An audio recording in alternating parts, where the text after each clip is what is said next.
de os acumular e analisar, penetraram até ao fundo das coisas. Por isso, foi a sua perseverança coroada de êxito, e o seu método de investigação pode ser oferecido como exemplo a todo pesquisador severo. Entre as teorias lançadas à circulação para explicar os fenômenos espíritas, a da alucinação ocupa sempre o maior lugar. Perdeu, entretanto, toda a razão de ser, à vista das fotografias de espíritos obtidas por Aksakov, Crookes, Volpi, Oshorowicz, Stead e tantos outros. Não se fotografam alucinações. Os invisíveis não somente impressionaram as placas fotográficas, como também instrumentos de precisão, como os aparelhos Marey, levantam objetos materiais e os decompõem e recompõem, deixam impressões na parafina derretida.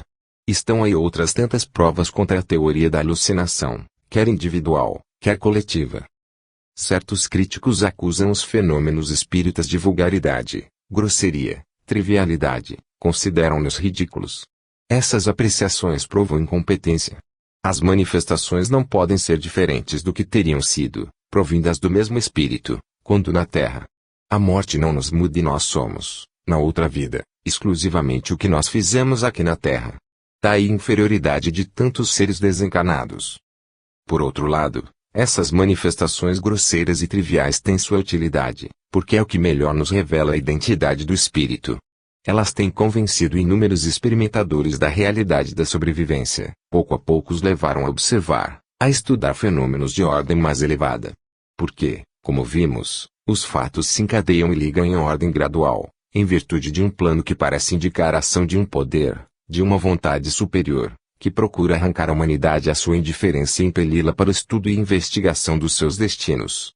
Os fenômenos físicos, mesas falantes, casas mal assombradas, eram necessários para atrair a atenção dos homens, mas nisso é necessário apenas ver meios preliminares, um encaminhamento para mais elevados domínios do conhecimento. Por muito tempo foi o espiritismo considerado coisa ridícula, por muito tempo foram os espíritas achincalhados, escarnecidos, acusados de loucura.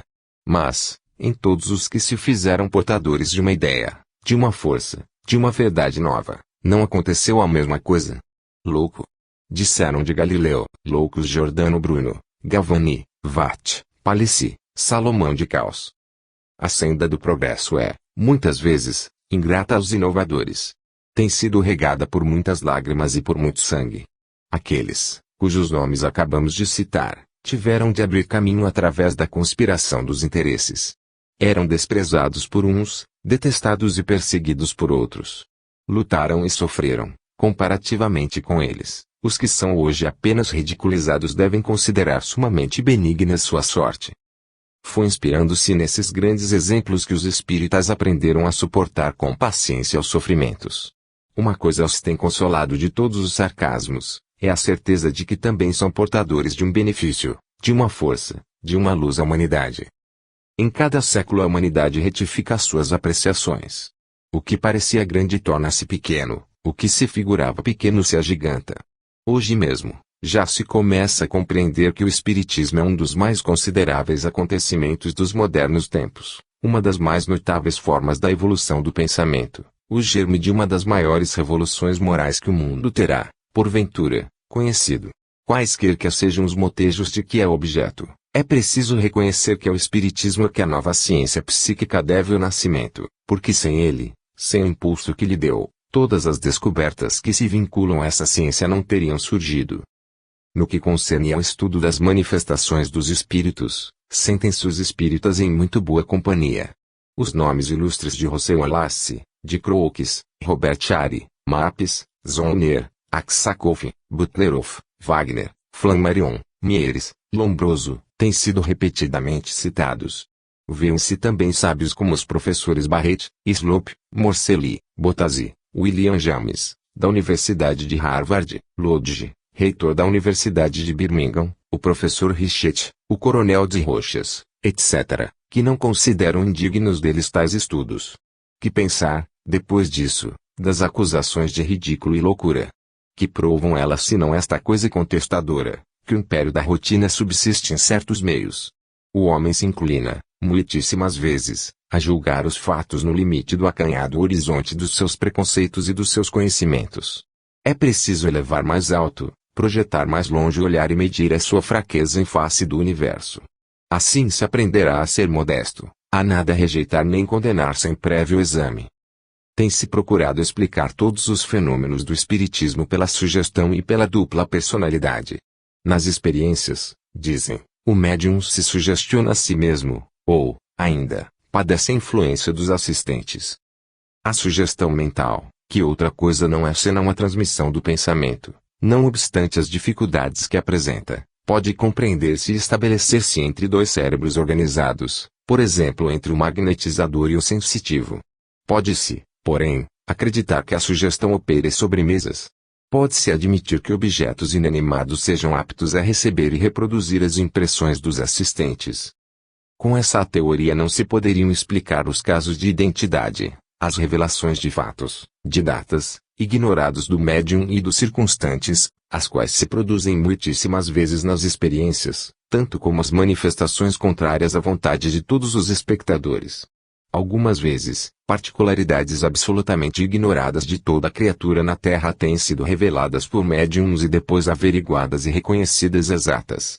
Disso há exemplos notáveis na obra de Aksakov, Animismo e Espiritismo e na de Russell Wallace, O Moderno Espiritualismo, assim como casos de mediunidade verificados em crianças de tenra idade, os quais, do mesmo modo que os precedentes, não poderiam ser explicados pela sugestão. Segundo os senhores Pierre Jeannette Ferry, e aí está uma explicação de que frequentemente se serviam os adversários do espiritismo, deve-se comparar um médium escrevente a um sensitivo hipnotizado, ao qual se sugere uma personalidade durante o sono, e que, ao despertar, tem perdido a lembrança dessa sugestão. O sensitivo escreve inconscientemente uma carta, uma narrativa referente a essa pessoa imaginária. Aí está, dizem, a origem de todas as comunicações espíritas. Todos os que possuem alguma experiência do espiritismo sabem que essa explicação é inadmissível. Os médiuns, escrevendo de um modo automático, não são previamente mergulhados em sono hipnótico. É no estado de vigília, na plenitude de suas faculdades e do seu eu consciente que os médiuns escrevem, sob o impulso dos espíritos. Nas experiências do Sr. Jeannette, há sempre um hipnotizador em ligação magnética com o sensitivo. Não é isso que se dá nas sessões espíritas. Nem o evocador, nem os assistentes atuam sobre o médium, este ignora absolutamente o caráter do espírito que vai intervir. Muitas vezes mesmo, as perguntas são dirigidas aos espíritos por incrédulos, mais dispostos a combater a manifestação do que a facilitá-la. O fenômeno da comunicação gráfica não consiste unicamente no caráter automático do escrito, mas, sobretudo, nas provas inteligentes, nas identidades que testifica. Ora, as experiências do Sr. Jeannette nada de semelhante fornecem, absolutamente. As comunicações sugeridas aos sensitivos hipnotizados são sempre de acabrunhadora banalidade, ao passo que as mensagens dos espíritos contêm, muitas vezes, indicações, revelações que se relacionam com a vida presente e passada de seres que na Terra conhecemos, que foram nossos amigos ou parentes, particularidades ignoradas do médium e que revestem cunho de certeza que os distingue, absolutamente, das experiências de hipnotismo. Não se conseguiria, mediante a sugestão, fazer escrever em analfabetos, obter, por meio de um velador, poesias como as que recolheram o Sr. Jalbert, presidente do Tribunal de Carcassonne e que obtiveram prêmios nos Jogos Florais de Toulouse. Nem por esse meio se poderia, igualmente, provocar a aparição de mãos, de formas humanas, nem ainda a escrita em ardósias trazidas por observadores que não as largaram um momento. É preciso recordar que a doutrina dos espíritos foi constituída mediante numerosas comunicações, obtidas por médiuns escreventes, aos quais eram absolutamente estranhos tais ensinos. Quase todos haviam sido embalados em sua infância pelos ensinos das igrejas, pelas ideias de inferno e paraíso. Suas convicções religiosas, as noções que sobre a vida futura possuíam, estavam em flagrante oposição com as opiniões expostas pelos espíritos. Neles não havia ideia alguma preconcebida da reencarnação, nem das vidas sucessivas da alma, nem da verdadeira situação do espírito depois da morte, coisas essas expostas nas comunicações obtidas. Há nisso uma objeção irrefutável à teoria da sugestão. A realidade objetiva das comunicações ressalta com tanto mais vigor, quanto os médiuns não se achavam de modo algum preparados, pela sua educação e por suas opiniões pessoais, para as concepções transmitidas pelos espíritos. É evidente que, no meio da enorme quantidade de fatos espíritas atualmente registrados, muitos são medíocres e pouco concludentes, outros que podem ser explicados pela sugestão ou pela exteriorização do sensitivo. Em certos grupos espíritas, são as pessoas levadas a tudo aceitar como procedente dos espíritos e não põem convenientemente de parte os fenômenos duvidosos. Por muito ampla, porém, que seja a parte atribuída a estes, resta um imponente conjunto de manifestações inexplicáveis pela sugestão, pelo inconsciente, pela alucinação e por outras análogas teorias. Os críticos procedem sempre de modo uniforme a respeito do espiritismo. Não se ocupam senão de um gênero especial de fenômenos e afastam propositadamente da discussão tudo o que não podem compreender nem refutar. Desde que acreditam haver encontrado a explicação de alguns fatos insulados, apressam-se a concluir pelo absurdo do conjunto. Ora, quase sempre a sua explicação é inexata e deixam na penumbra as provas mais flagrantes da existência dos espíritos e da sua intervenção nas coisas humanas. Outra teoria, muitas vezes invocada pelos contraditores da ideia espírita, é a do inconsciente, ou do ego inconsciente. A ela se reportam numerosos sistemas, obscuros e complicados. Segundo essa teoria, dois seres coexistiriam em nós, um consciente, que se conhece e se possui, outro inconsciente, que a si próprio se ignora, como é por nós ignorado e que, todavia, possui faculdades superiores às nossas, pois que lhe são atribuídos todos os fenômenos do magnetismo e do espiritismo, e não somente haveria um segundo nós mesmos, mas um terceiro, uma quarto e mais até, porque certos teóricos admitem no homem a existência de grande número de personalidades, de consciências diferentes. Esse sistema é conhecido sob o nome de policonsciência. Conforme demonstrou o Sr. Charles Richet no seu livro O Homem e a Inteligência, o sonambulismo provocado, o que se denomina dupla personalidade representa, simplesmente, os diversos estados de uma única e mesma personalidade. Assim também o inconsciente não é mais que uma forma da memória, o despertar em nós de lembranças, de faculdades, de capacidades adormecidas. Os teoristas do inconsciente pretendem, por esse meio, combater o maravilhoso e inventam um sistema ainda mais fantástico e complicado do que tudo o que colimam. Não só a sua teoria é ininteligível, mas não explica absolutamente os fenômenos espíritas, porque não se pode compreender como o inconsciente produziria formas de finados, comunicações inteligentes por meio de sons ou de pancadas e todos os fatos outros atestados por experimentadores de todos os países. Também se pretendeu atribuir as mensagens ditadas em sessão a uma espécie de consciência coletiva, que se desprendesse do conjunto dos assistentes. Concepção ilógica, se assim fosse. Um fato vai demonstrar. No dia 25 de outubro de 1908, foi realizada uma sessão, de manhã, em Paris, no escritório do Sr. H. Rousseau, 16 Boulevard des Marchais. Durante a sequente refeição, no domicílio da família, em Vincennes, um batimento de pancadas chamou a atenção. Alguém desejava ser atendido e a médium, uma filha da família, foi solicitada por esse invisível a retificar certos erros de particularidades cometidos, de manhã, em Paris. Seria preciso, pois, admitir que esse hipotético ser, esse subconsciente, emanação de todo um grupo, persistisse depois da partida do maior número e pudesse vir, no outro meio, impressionar o médium para fazer corrigir, com inteligência e precisão, as indicações errôneas, registradas de manhã. Quase sempre se confunde o subconsciente, quer com o duplo fluídico, que não é um ser mas um organismo, quer com o espírito familiar, preposto à guarda de toda a alma encarnada neste mundo. Pode-se perguntar em virtude de que acordo universal esses inconscientes ocultos no homem, que se ignoram entre si e a si próprios se ignoram, são unânimes, no curso das manifestações ocultas, em se dizerem espíritos de mortos. Pelo menos, é o que temos podido verificar nas inúmeras experiências em que temos tomado parte durante mais de 30 anos, em tão diversos pontos, na França e no estrangeiro. Em parte alguma se apresentaram os seres invisíveis como inconscientes, ou egos superiores dos médiuns e de outras pessoas presentes, mas sempre como personalidades diferentes, na plenitude de sua consciência, como individualidades livres, tendo vivido na Terra, conhecidos dos assistentes, na maioria dos casos com todos os caracteres do ser humano, suas qualidades e defeitos, suas fraquezas e virtudes, e dando frequentes provas de identidade. O que há de mais notável nisso, convenhamos, é a argúcia, a fecundidade de certos pensadores, sua habilidade em arquitetar teorias fantasistas, no intuito de se esquivarem a realidades que lhes desagradam e os incomodam. Indubitavelmente, não previram todas as consequências dos seus sistemas, fecharam os olhos aos resultados que deles se podem deduzir. Não ponderando que essas doutrinas funestas aniquilam a consciência e a personalidade, dividindo-as, são conduzidos, fatal e logicamente, à negação da liberdade, da responsabilidade e, por conseguinte, à destruição de toda a lei moral.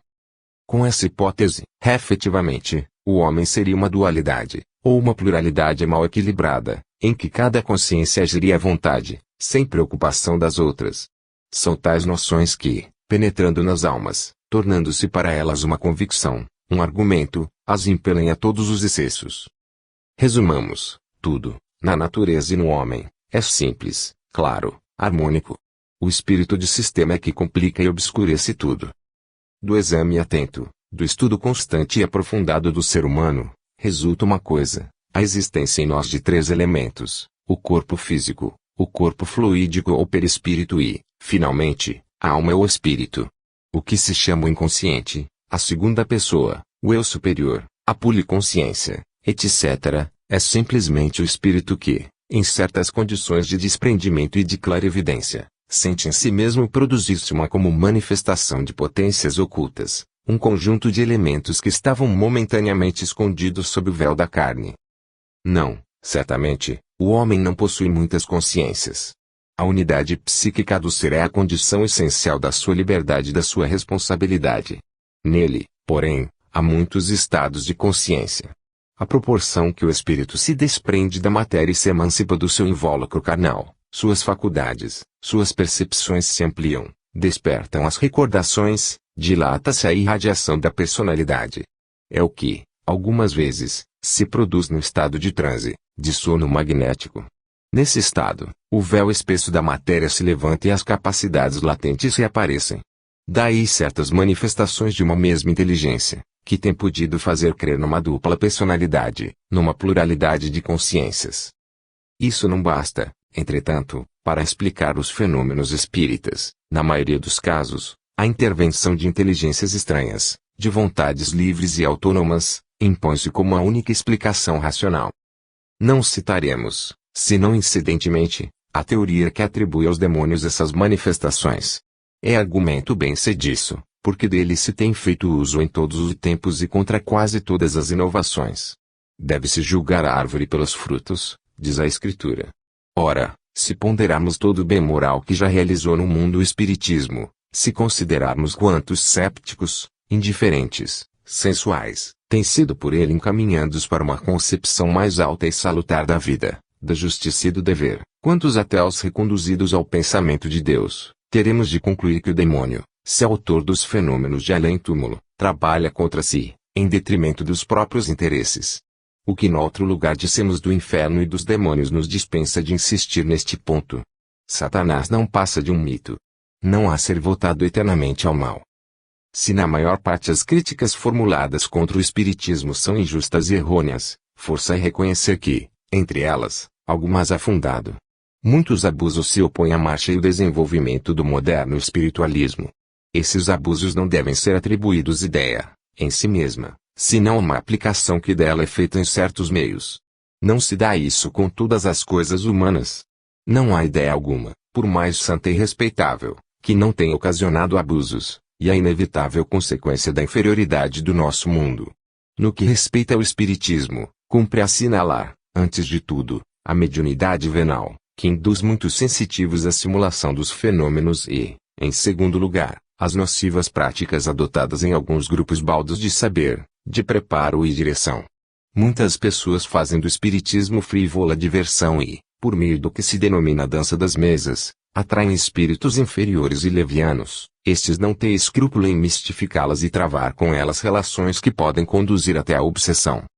Outras se aplicam, sem fiscalização, à escrita mediúnica e obtêm copiosas comunicações, subscritas por nomes célebres e que não passam de medíocres, sem estilo nem originalidade. Há, assim, um espiritismo de baixa esfera, domínio exclusivo dos espíritos inferiores, não raro viciado de fraude, mentira e embuste, e contra o qual nunca seria demais nos precatarmos. São essas práticas que têm feito acreditar na intervenção de demônios, quando não se trata senão de espíritos vulgares e atrasados. Basta adquirir alguma experiência dessas coisas para distinguir a natureza dos seres invisíveis e cimir-se às ciladas dos espíritos inferiores. Esses abusos têm sido assinalados muitas vezes, e mesmo exagerados à vontade. Deles têm lançado mão para combater o moderno espiritualismo. Grave erro, porém, seria não ver na prática do espiritismo senão esses inconvenientes e, a pretexto de os evitar, querer privar a humanidade das vantagens reais, consideráveis, que pode auferir de um estudo sério, de uma prudente e refletida prática da mediunidade.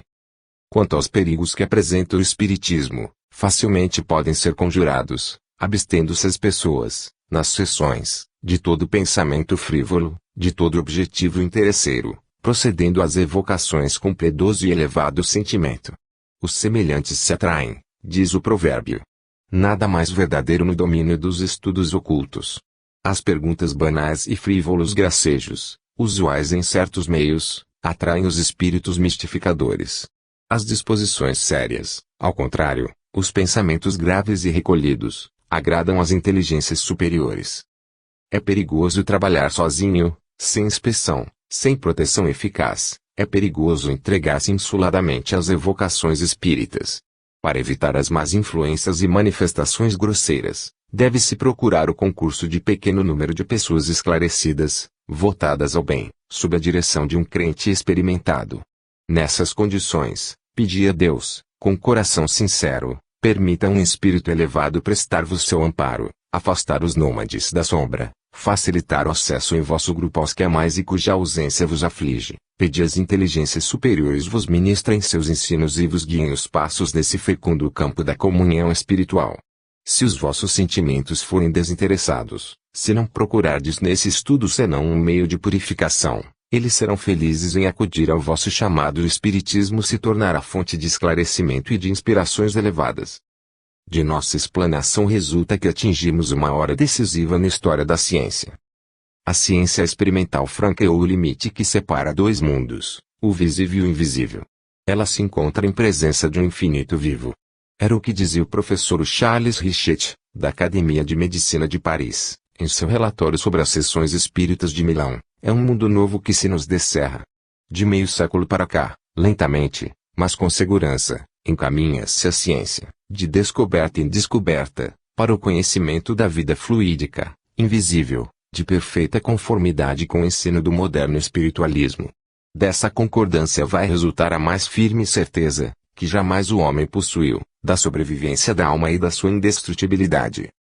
Atualmente, essa questão, acompanhada de perto durante anos, resolvida por grande número de sábios que a têm estudado, ainda não foi pela ciência oficial, que hesita ainda, mas seu veredicto não pode tardar. Acima das questões de interesse, das rivalidades, superior aos sofismas, às sutilezas, às contradições, o problema se apresenta imperativo ao tribunal do pensamento. Em presença dos fatos espíritas, da sua persistência, da sua incessante renovação e prodigiosa variedade, é forçoso pronunciar-se e dizer se a morte é ou nada, ou se há, de fato, um destino para o homem. Este é um debate verdadeiramente grave e solene. Todas as negações e todas as esperanças estão em causa. Todas as escolas têm interesse na solução do problema, em saber se há, como estabelecemos, uma prova objetiva da sobrevivência do ser, escoimada de todo o caráter místico. As escolas materialistas de um lado, as igrejas do outro, se inquietam e se agitam, porque nisso descobrem um motivo de decadência e enfraquecimento para elas, ao passo que seria, realmente, essa comprovação da sobrevivência, um meio de aproximação e conciliação. Daí, também, todas as objurgatórias, todos os protestos que se levantam. Quaisquer que sejam, porém, a indecisão da ciência, a oposição das escolas, a obstinação com que são combatidas a nova ideia e as descobertas que a originaram, as potências invisíveis que operam no mundo não empregarão menos tenacidade e energia em as defender e propagar, porque, mais alto que o interesse das escolas, que as teorias e sistemas, há uma coisa que deve triunfar e impor-se, é a verdade. Há muito recalcado em suas profundezas, quer pelo materialismo que lhe negava a existência, quer pela igreja que, a pretexto de feitiçaria, lhe condenava as manifestações, o mundo invisível se retraíra. Agora, entra novamente em ação. As manifestações ocultas se produzem sob todas as formas, desde as mais banais às mais transcendentes, conforme o grau de elevação das inteligências que intervêm. Elas se desdobram de conformidade com um plano majestoso, cujo intuito claramente se revela e outro não é senão mostrar ao homem que ele não é apenas matéria perecível, mas que tem dentro de si uma essência que sobrevive ao corpo e pode entrar em comunicação com outros seres humanos, depois da morte, uma individualidade chamada a desenvolver-se livremente através do infinito do tempo e da imensidade dos espaços. O invisível faz, pouco a pouco, irrupção no mundo visível e, a despeito dos sarcasmos, hostilidades e resistências, é evidente que a sua ação se vai estender e multiplicar, cada vez mais, até que o homem chegue, finalmente, a melhor conhecer-se, a discernir a lei da vida e dos seus destinos. Pois, na observação desses fatos o germe de uma revolução que abrangerá progressivamente todo o domínio dos conhecimentos humanos. Antes de tudo, no ponto de vista científico, esses fatos nos descerram todo um mundo de forças, de influências, de formas de vida em que estávamos mergulhados sem lhe suspeitar a existência, um mundo cuja grandeza, tesouros e energias em depósito desafiam todo cálculo e previsão. Eles ensinam também a ver no homem a sede de faculdades, de capacidades ocultas, cuja utilização e desenvolvimento podem conduzir-nos a alturas grandiosas. A vida aparece-nos agora sob um duplo aspecto, simultaneamente corporal e fluídica. A existência do homem é alternativamente terrestre e extraterrestre e se efetua ora na carne, sobre a terra, ora na atmosfera ou no espaço, sempre sob a forma humana, mas imponderável e impalpável. Esses dois modos de vida se revezam e se sucedem num ritmo harmônico, como o dia sucede à noite, a vigília ao sono, ao verão e inverno. No ponto de vista moral e filosófico, as consequências do fenômeno espírita não são menos importantes. Há mais de 50 anos têm sido os fatos comprovados, quando, desses fatos quiseram remontar as causas que os produzem, quando, do conjunto dos fenômenos quiseram deduzir a lei que os rege, foi reconhecida a evidência de uma ordem de coisas que implica forçosamente uma nova concepção da vida e do universo. Não somente foram obrigados a reconhecer a existência de seres invisíveis, que são os espíritos dos mortos, mas também que esses seres se acham ligados pelos vínculos de estreita solidariedade e evolvem para um objetivo comum, para estados sempre e cada vez mais elevados. Com essa concepção, todas as ideias de lei e todas as noções de progresso, justiça e dever iluminam-se de uma nova claridade. Aumenta o sentimento das responsabilidades morais. Aí se entrevê o esperado remédio, o remédio possível para os males, os desfalecimentos e as misérias que afligem e debilitam a humanidade. Porque, coisa notável, essa revelação chega na hora precisa em que todas as doutrinas desmoronam ao peso do tempo, a hora em que se esboroam os sistemas religiosos, em que o homem parecia reduzido a procurar o rumo no meio das trevas. Chega na hora em que a sociedade se vê trabalhada por imensas forças destruidoras, em que, da profundeza das massas se eleva ao céu um grito de sofrimento e desespero. É nessa hora que nos chegam as mensagens de paz, amor e esperança, que as potências do espaço, os espíritos de luz, vêm trazer à pobre humanidade conturbada. 10. A nova revelação, a doutrina dos espíritos. O moderno espiritualismo, dissemo-lo, é uma nova forma da revelação eterna. Para nós, revelação significa simplesmente a ação de levantar um véu e descobrir coisas ocultas. Neste ponto de vista, todas as ciências são revelações. Porém, uma ainda mais alta das verdades morais que nos vem por intermédio dos celestes missionários e, mais frequentemente, pelas aspirações da consciência. Todos os tempos e todos os povos tiveram sua parcela de revelação. Esta não é, como alguns acreditam, um fato realizado em dada época, em determinado meio e para sempre. É perpétua, incessante, é obra do espírito humano em seus esforços para elevar-se, sob a influência do Espírito Divino, ao conhecimento integral das coisas e das leis. Essa influência muitas vezes se produz sem que a perceba o homem. É mediante intervenções humanas que Deus age sobre a humanidade, tanto no domínio dos fatos históricos, como no do pensamento e da ciência. À medida que se desenvolve a história, à medida que se estende através dos séculos a imensa caravana da humanidade, uma luz mais viva se faz em nós e ao redor de nós. A potência invisível que do seio dos espaços acompanha essa marcha, conforme o nosso grau de evolução e compreensão, oferece-nos novos dados sobre o problema da vida e do universo. As revelações dos séculos passados fizeram a sua obra.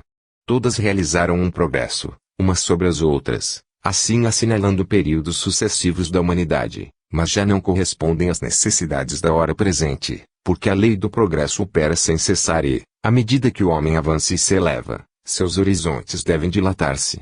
Por isso uma dispensação mais completa do que as outras se efetua agora no mundo.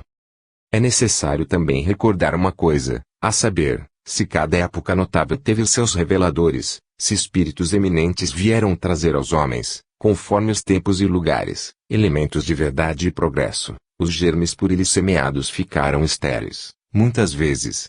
Suas doutrinas, mal compreendidas, deram origem a religiões que se excluem e se condenam injustamente, porque todas são irmãs e repousam sobre duas bases comuns, Deus e a imortalidade. Cedo ou tarde, elas se fundirão em vasta unidade, quando as névoas que envolvem o pensamento humano se houverem dissipado ao sol brilhante da verdade. Ao lado desses divinos mensageiros, muitos falsos profetas têm surgido. Pretensos reveladores têm querido impor-se às multidões, doutrinas confusas e contraditórias se têm divulgado em proveito aparente de alguns, mas realmente em prejuízo de todos. É por isso, para evitar abusos tais, que a nova revelação reveste um caráter inteiramente diferente. Não é mais uma obra individual, nem se produz num meio circunscrito. É dada em todos os pontos do globo, aos que a procuram, por intermédio de pessoas de todas as idades, condições e nacionalidades, mediante inúmeras comunicações, cujo valor tem sido submetido à mais rigorosa verificação. Obra dos grandes espíritos do espaço, que vêm aos milhares instruir e moralizar a humanidade, apresenta um cunho impessoal e universal. Sua missão é esclarecer, coordenar todas as revelações do passado, contidas nos livros sagrados das diversas raças humanas e veladas sob a parábola e o símbolo. A nova revelação, livre de qualquer forma material, manifesta-se diretamente à humanidade, cuja evolução intelectual tornou-se apta para abordar os altos problemas do destino. Preparada pelo trabalho das ciências naturais, sobre as quais se apoia, e pelos conhecimentos lentamente adquiridos pelo espírito humano, fecunda esses trabalhos e conhecimentos e os liga por forte vínculo, formando um todo sólido. A revelação cristã havia sucedido à revelação mosaica, a revelação dos espíritos vem completá-la. O Cristo anunciou, e pode-se acrescentar que ele próprio preside a esse novo surto do pensamento. Como essa revelação não se efetua pelo veículo da ortodoxia, vemos combaterem nas igrejas estabelecidas, o mesmo, porém, se deu com a revelação cristã, relativamente ao sacerdócio judaico. O clero se encontra hoje na mesma posição dos sacerdotes de Israel, há 2000 anos, a respeito do cristianismo. Essa aproximação histórica deve fazê-lo refletir. A nova revelação manifesta-se fora e acima das igrejas. Seu ensino dirige-se a todas as raças da terra. Por toda parte os espíritos proclamam os princípios em que ela se apoia. Por sobre todas as regiões do globo perpassa a grande voz que convida o homem a meditar em Deus e na vida futura. Acima das estéreis agitações e das discussões fúteis dos partidos, acima das lutas de interesse e do conflito das paixões, a voz profunda desce do espaço e vem oferecer a todos, com o ensinamento da palavra, a divina esperança e a paz do coração. É a revelação dos tempos preditos. Todos os ensinos do passado, parciais, restritos, limitados na ação que exerciam, são por ela ultrapassados, envolvidos. Ela utiliza os materiais acumulados, reúne-os, solidifica-os para formar um vasto edifício em que o pensamento, a vontade, possa expandir-se. Abre uma fase nova e decisiva ascensão da humanidade. Não podemos, todavia, calar as inúmeras objeções que se levantaram contra a doutrina dos espíritos. Malgrado o caráter imponente da nova revelação, muitos nela não viram mais que um sistema, uma teoria especulativa. Mesmo entre os que admitiam a realidade dos fenômenos, houve quem acusasse os espíritas de haver edificado sobre tais fatos uma doutrina prematura, assim restringindo o caráter positivo do moderno espiritualismo. Os que empregam essa linguagem não compreenderam a verdadeira natureza do espiritismo. Este não é, como pretendem, uma doutrina previamente elaborada e menos ainda uma teoria preconcebida, é apenas a consequência lógica dos fatos, o seu complemento necessário. Há meio século, as comunicações estabelecidas como o mundo invisível não têm cessado de nos fornecer indicações, tão numerosas quanto positivas, sobre as condições da vida nesse mundo. Os espíritos, nas mensagens que nos dão em abundância, mediante, quer escrita automática, quer os ditados tipológicos, ou, ainda, no curso de palestras entretidas por via de incorporação, por todos os meios, enfim, ao seu alcance, os espíritos, repetimos-lo, de todas as categorias, fazem descrições muito circunstanciadas do seu modo de existência depois da morte. Descrevem as impressões ou alegrias que experimentaram, conforme a sua norma de vida na Terra. De todas essas descrições, comparadas, cotejadas entre si, resulta um conhecimento muito claro da vida futura e das leis que a regem. As inteligências superiores, em suas relações mediúnicas com os homens, vêm completar essas indicações. Confirmam os ensinos ministrados pelos espíritos menos adiantados, elevando-se a maior altura, expõem o seu modo de ver, as suas opiniões sobre todos os grandes problemas da vida e da morte, a evolução geral dos seres, as leis superiores do universo.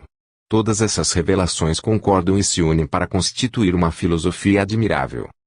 Acreditaram descobrir certas divergências de opiniões no ensino dos espíritos, mas essas divergências são muito mais aparentes que reais. Consistem, as mais das vezes, na forma, na expressão das ideias e não afetam a própria essência do assunto. Elas se dissipam à luz de um amadurecido exame. Disso temos um exemplo no que se refere à doutrina das sucessivas reencarnações da alma. Tem-se feito dessa questão uma arma contra o espiritismo, porque certos espíritos, em países anglo-saxônios, parecem negar a reencarnação das almas na Terra. Notaremos que, em toda parte, os espíritos afirmam o princípio das existências sucessivas, com esta única reserva, no meio muito circunscrito de que falamos, de que a reencarnação se efetuaria, não na Terra, mas nos outros mundos. Não há nisso, pois, senão uma diferença de lugar, o princípio permanece intacto. Se os espíritos, em alguns países eivados de tenazes preconceitos, entenderam dever passar em silêncio, ao começo, alguns pontos do seu ensino, não era isso, como eles mesmos o reconheceram, para contemporizar com certos preconceitos de raça ou de cor. O que bastaria para o provar é o número dos espiritualistas anti-reencarnacionistas, na América como na Inglaterra, a diminuir dia a dia, ao passo que o dos partidários da reencarnação não tem cessado de aumentar. Os espíritos que se manifestam, objeta-se ainda, não são todos de ordem elevada. Alguns patenteiam opiniões muito restritas, conhecimentos muito imperfeitos acerca de todas as coisas. Outros se mostram ainda imbuídos dos preconceitos terrestres, suas concepções apresentam o reflexo dos meios em que viveram aqui na Terra. A morte não nos muda em quase nada, como dissemos. Não se opera, em nossa infinita trajetória, transformação alguma brusca. É lentamente, na sequência de numerosas existências, que o espírito se liberta de suas paixões, de seus erros e fraquezas, e ascende para a sabedoria e para a luz. Desse estado de coisas resulta, necessariamente, uma grande variedade, uma extrema diversidade de situações entre os invisíveis. As comunicações dos habitantes do espaço, como seus autores, são de valor muito desigual e sujeitas à verificação. Devem ser joeiradas pela razão e pelo bom senso. Por isso, o moderno espiritualismo não dogmatiza nem se imobiliza. Não alimenta pretensão alguma infalibilidade. Posto que superior aos que o precederam, o ensino espírita é progressivo como os próprios espíritos.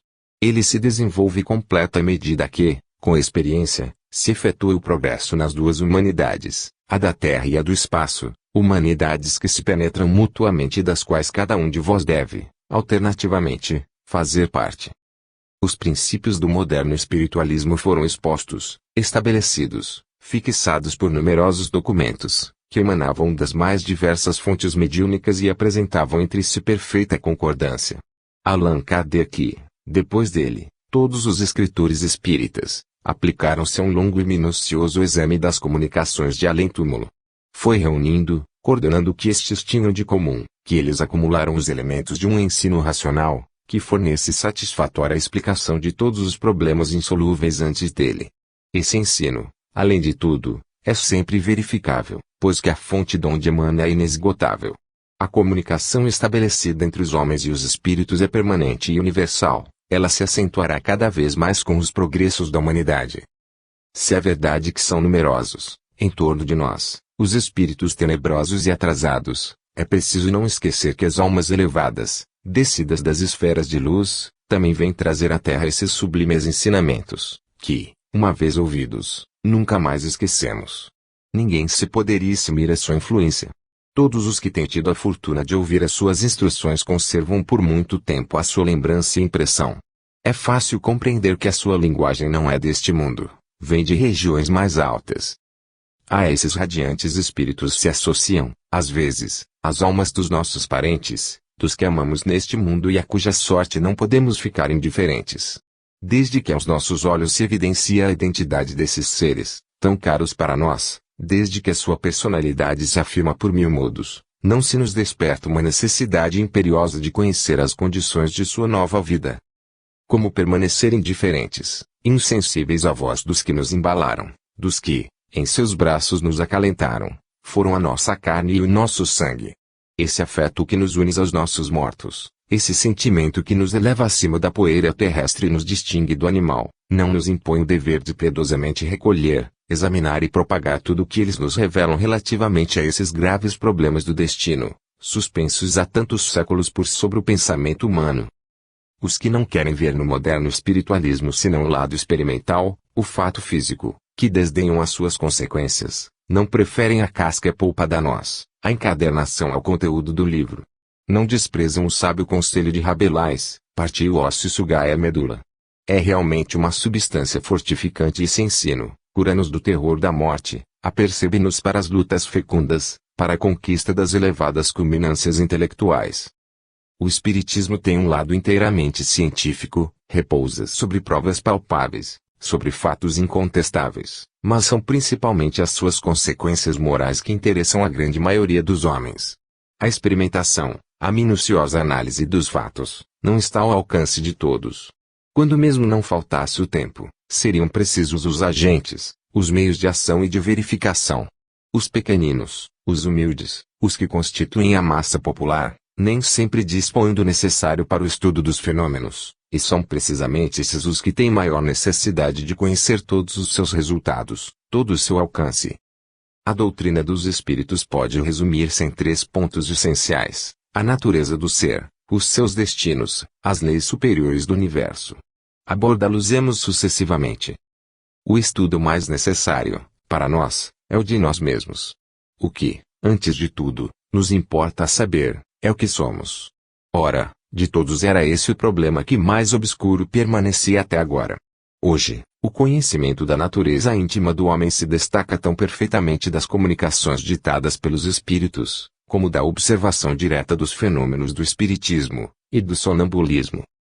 O homem possui 2 corpos, um de matéria grosseira, que o põe em relação com o mundo físico, outro fluídico, por meio do qual entra em relação com o mundo invisível. O corpo físico é perecível e se desagrega na morte, é um traje vestido para a duração da viagem terrestre. O corpo fluídico é indestrutível, mas purifica-se e se eteriza com os progressos da alma, de que é invólucro inseparável, permanente. Deve ser considerado o verdadeiro corpo, o tipo da criação corporal, o esboço em que se desenvolve o plano da vida física. É nele que se modelam os órgãos, que as células se agrupam, é ele que lhes assegura um mecanismo funcional.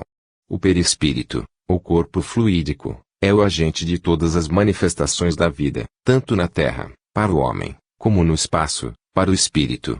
Ele contém a soma de vitalidade necessária ao indivíduo para renascer e desenvolver-se. Os conhecimentos acumulados no decurso das encarnações anteriores, as recordações das passadas existências se capitalizam e registram no perispírito. Isento das constantes mutações padecidas pelo corpo material, ele excede imperecível da memória e assegura sua conservação. O admirável plano da vida revela-se na constituição íntima do ser humano. Destinado a habitar, alternativamente, 2 mundos diferentes, devia o seu organismo conter todos os elementos suscetíveis de o pôr em relação com esses mundos e neles facilitar a obra do seu progresso. Não somente os nossos sentidos atuais são chamados a desenvolver-se, mas ainda o perispírito encerra, além disso, os germes de novos sentidos que hão de desabrochar e se manifestar no decurso das futuras existências, dilatando cada vez mais o campo das nossas sensações. Nossos modos de percepção acham-se em correlação com o grau do nosso adiantamento e em relação direta com o meio em que habitamos. Tudo se encadeia e se harmoniza na natureza física, como na ordem moral das coisas. Um organismo superior ao nosso não teria razão de ser no ambiente em que o homem vem ensaiar os primeiros passos, percorrer os primeiros estádios do seu infinito itinerário. Nossos sentidos são, porém, suscetíveis de aperfeiçoamento ilimitado. O homem atual possui todos os elementos da sua grandeza futura, em progressão crescente verá ele manifestar em si, em torno de si, em todas as coisas, propriedades, qualidades que ainda lhe são desconhecidas. Aprenderá a conhecer potências, forças, cuja existência nem sequer suspeita, porque não há possibilidade de relações entre elas e o organismo imperfeito de que dispõe atualmente. O estudo do perispírito nos revela, desde já, como pode o homem viver simultaneamente da vida física e da vida livre do espaço. Os fenômenos do sonambulismo, do desdobramento, da visão, da ação-distância, constituem outros tantos modos dessa vida exterior, de que não temos consciência alguma durante a vigília. O espírito, na carne, é qual prisioneiro no cárcere. O estado de sonambulismo e de mediunidade o faz sair dela e lhe permite, mais ou menos, dilatar o círculo de suas percepções, conservando preso por um laço ao seu invólucro. A morte é a libertação integral. A essas diversas formas da vida correspondem diversos graus de consciência e conhecimento, tanto mais elevado quanto mais livre e adiantado o espírito na escala das perfeições. É observando assiduamente esses vários aspectos da existência que se chegará ao perfeito conhecimento do ser. O homem deixará de ser para si mesmo um mistério vivo, já não será, como hoje, privado de noções exatas sobre a sua natureza íntima e o seu futuro. A ciência oficial tem o dever de estudar as fontes profundas da vida, enquanto limitar suas observações ao corpo físico, que é simplesmente a sua manifestação exterior, superficial. A fisiologia e a medicina permanecerão, até certo ponto, impotentes e estéreis.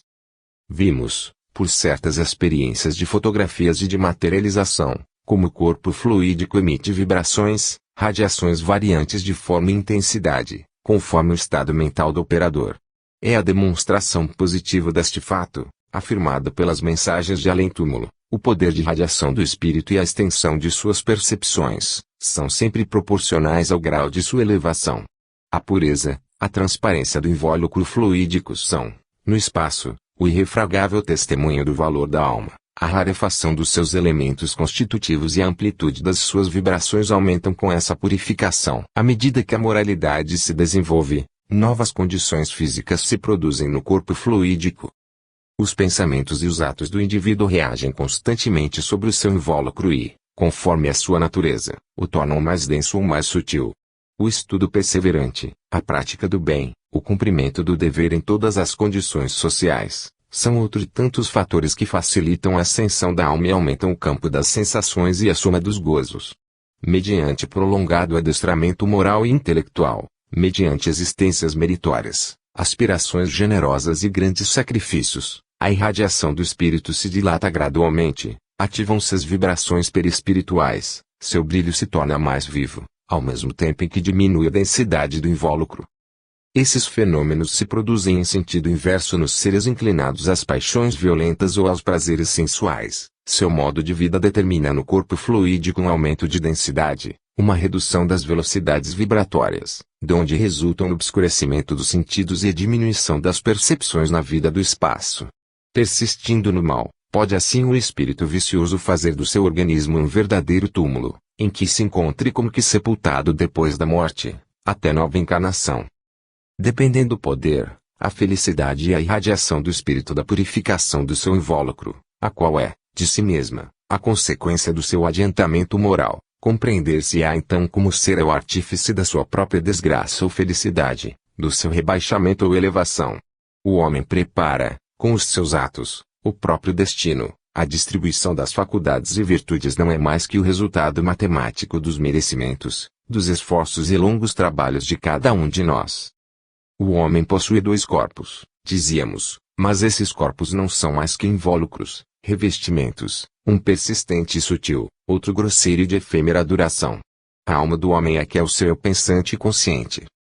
chamamos espírito a alma revestida do seu corpo fluídico. A alma é o centro de vida do perispírito, como este é o centro de vida do organismo físico.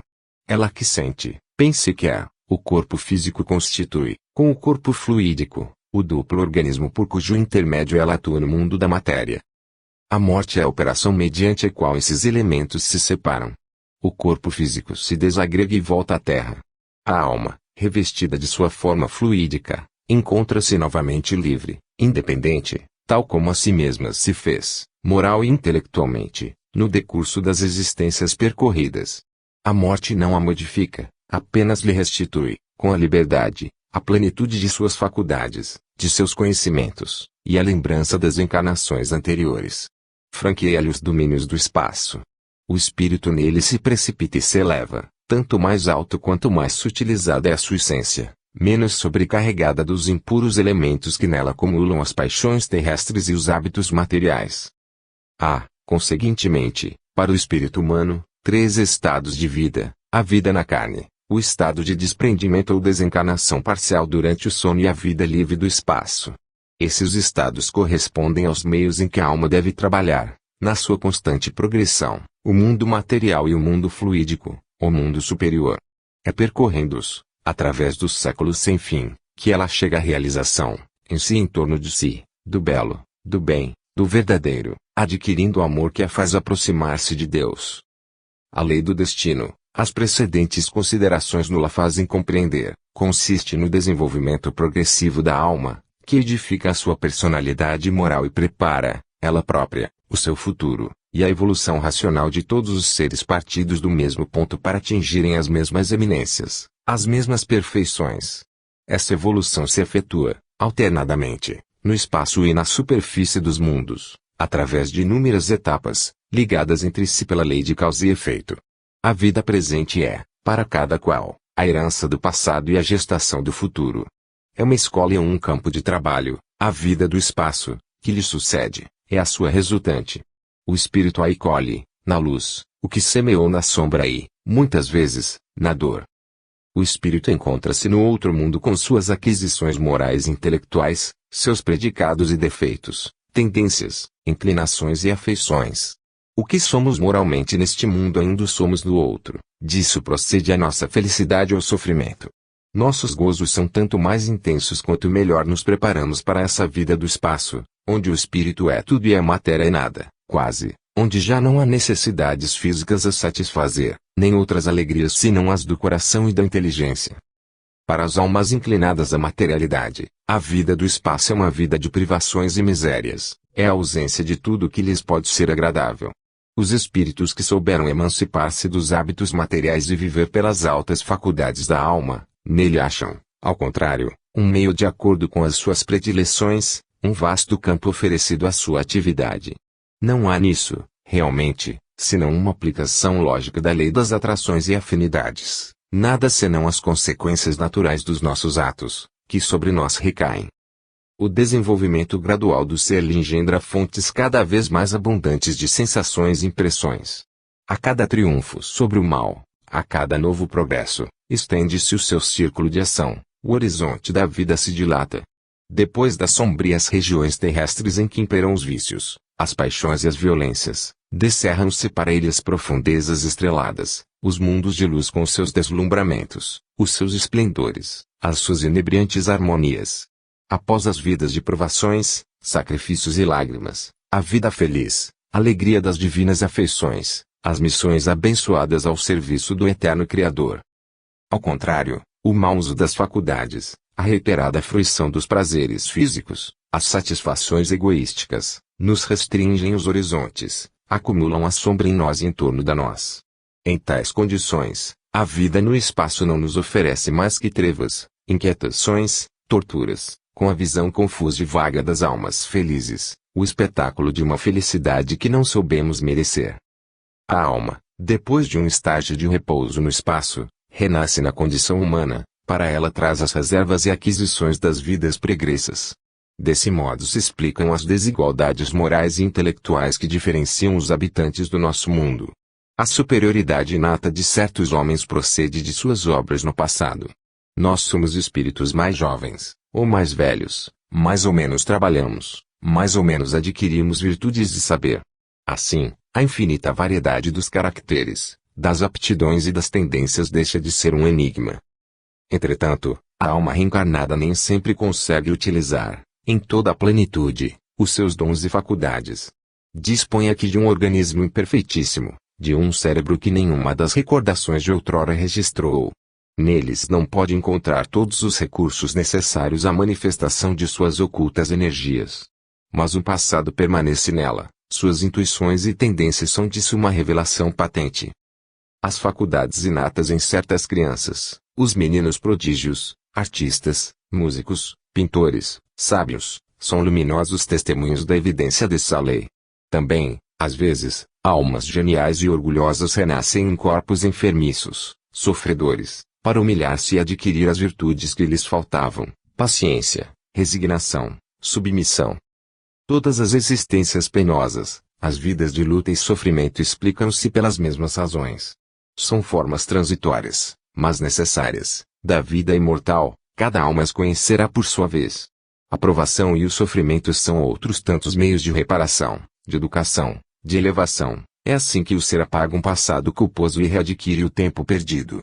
É desse modo que os caracteres se retemperam, que se ganha experiência e o homem se prepara para novas ascensões. A alma que sofre procura Deus, lembra-se de o invocar e, por isso mesmo, aproxima-se dele. Cada ser humano, regressando a este mundo, perde a lembrança do passado. Este, fixado no perispírito, desaparece momentaneamente sob o invólucro carnal. Há nisso uma necessidade física, há também uma das condições morais da provação terrestre, que o espírito vem novamente afrontar, restituído ao estado livre, desprendido da matéria, ele readquire a memória dos numerosos ciclos percorridos. Esse ouvido temporário de nossas anteriores existências, essas alternativas de luz e obscuridade que em nós se produzem, por estranhos que à primeira vista se afigurem, facilmente se explicam. Se a memória atual não nos permite recordar os nossos verdes anos, não é mais de admirar que tenhamos esquecido vidas separadas entre si por uma longa permanência no espaço. Os estados de vigília e sono por que passamos, todos os dias, do mesmo modo que as experiências do sonambulismo e hipnotismo, provam que se pode momentaneamente esquecer a existência normal, sem perder com isso a personalidade. Eclipses da mesma natureza, relativamente às nossas passadas existências, nada tem de inverossímeis. Nossa memória se perde e readquire através do encadeamento das nossas vidas, como durante a sucessão dos dias e das noites que preenchem a existência atual.